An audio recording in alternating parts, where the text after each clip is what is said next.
السلام عليكم ورحمة الله وبركاته. أهلا بكم متابعينا الأوفياء.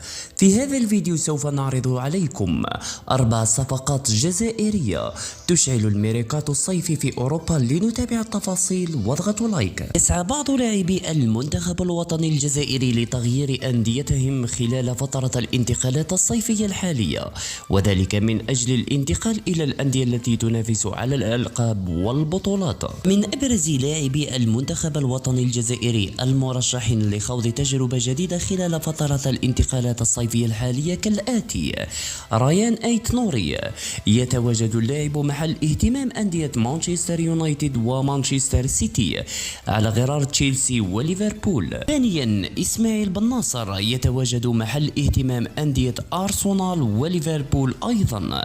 أما ثالثا ياسين بنزية، يتواجد اللاعب الدولي بنزية محل اهتمام أندية فولهام ونادي نيس الفرنسي. أما اللاعب الرابع محمد أمين عمورة، يمتلك مهاجم نادي سان جيلواز البلجيكي عروضا عديدة من مختلف الأندية الأوروبية، أبرزها برايتون وبروسيا دورتموند، بالإضافة إلى اهتمامات من أندية أخرى على غرار أرسنال وليفربول وليفركوزن.